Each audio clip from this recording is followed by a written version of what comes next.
Assalamualaikum warahmatullahi wabarakatuh.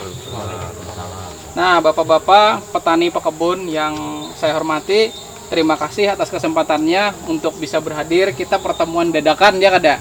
Nah, pertemuan dadakan, dan ini menurut ulun sangat-sangat penting. Kenapa? Karena semalam kami sudah melakukan pengukuran pH tanah di kebun di daerah sini. Ternyata hasilnya nilainya ada yang 4 dan 5. Nah, apa yang dimaksud dengan kondisi 4 dan 5? Maksudnya adalah ketika pH tanah itu kurang dari angka 7, artinya pH tanah itu dalam kondisi asam. Nah, pengaruhnya apa? Pengaruhnya ketika tanah itu asam, maka unsur-unsur hara tertentu yang ada di tanah tidak bisa diserap oleh tanaman.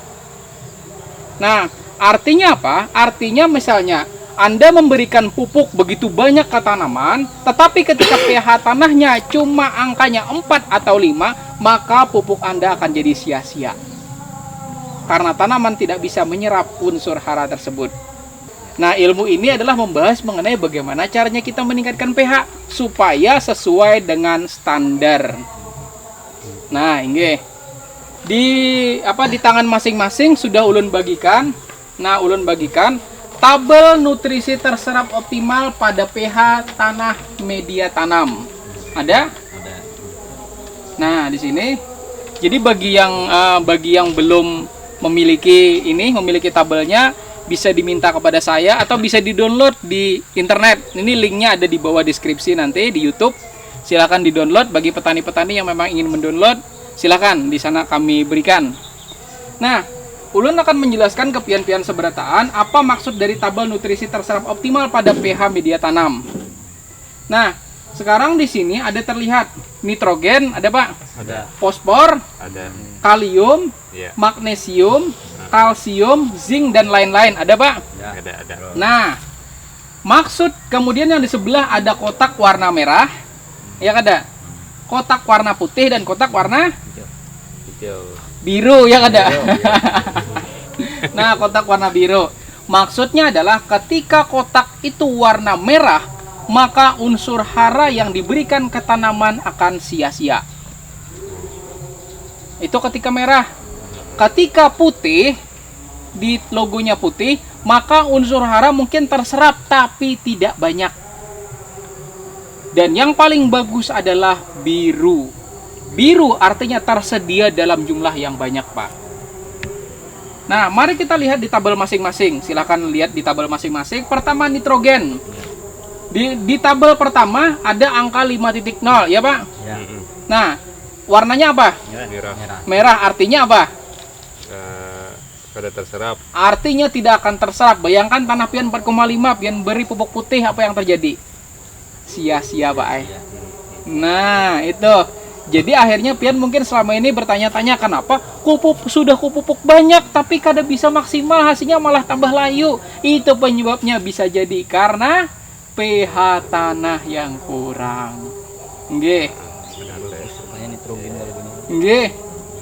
Ketika pH pian 5,0, pian beri nitrogen atau pupuk putih, maka nitrogen itu akan sia-sia. Dan di bawahnya apa? Fosfor, ya kada? Nah, fosfor itu kalau pupuk tunggalnya itu namanya SP36, ya kada? Nah, SP36. SP36 ini ketika di pH tanah 5, maka akan jadi seperti apa? Merah, ya kada?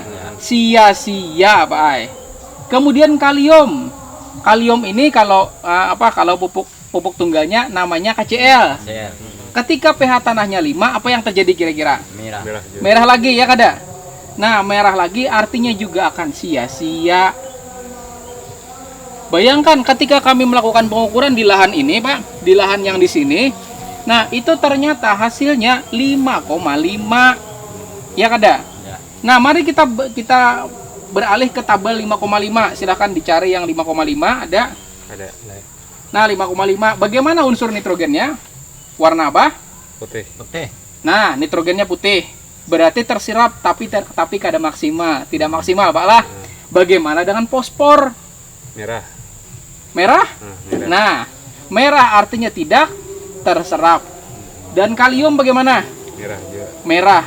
Artinya ketika nitrogen di sini terserap, mungkin pada tahap awal, tahap anak, si tumbuhan itu bisa tumbuh. Tetapi semakin remaja dan dia membutuhkan nutrisi untuk menguatkan batang dan akar, dan itu tidak terserap, maka itu yang membuat pertama, batangnya tidak subur. Kedua, akarnya jadi cepat kena penyakit.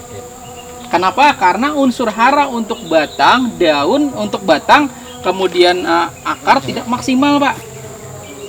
Nah, di situ artinya ketika pH tanah seperti 5,5 yang ada di sini yang sudah kita ukur semalam, plak kita tancapin ternyata 5,5, kita beri pupuk NPK Mutiara, maka yang terserap ada nitrogen. NPK itu kan singkatan dari apa?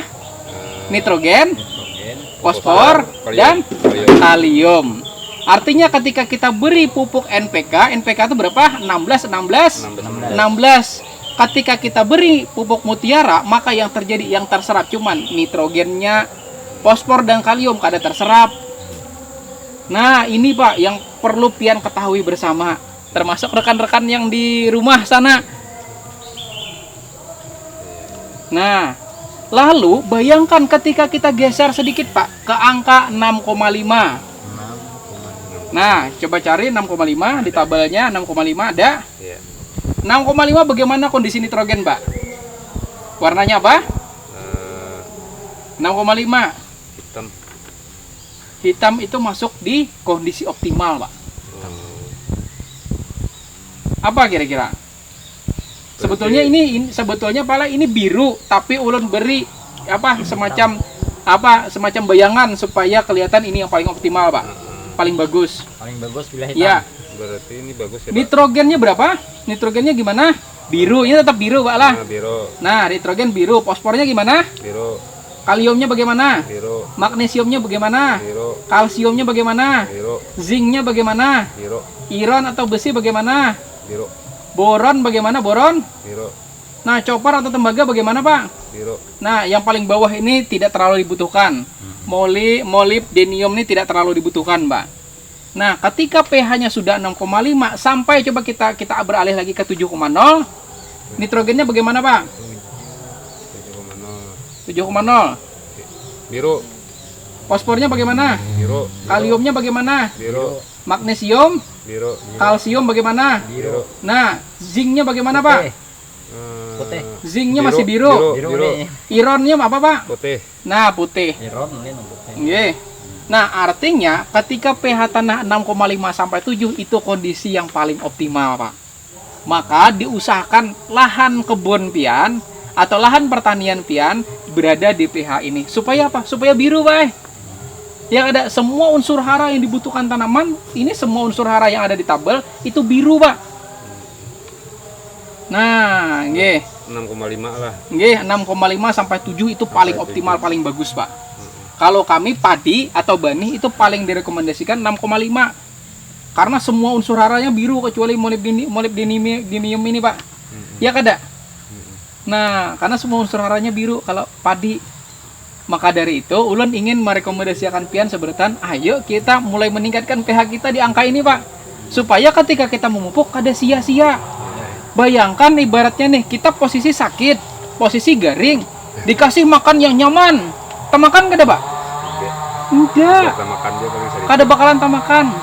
Ibarat tamakan mungkin sedikit, ibarat marasai, tapi kira-kira kada bakalan tamakan. Tapi bayangkan, Pak, badan sehat, tamakan iwak padi atau hintalo bejerang kira-kira nyaman aja kalau Pak. Awak sehat. Nah, nggih.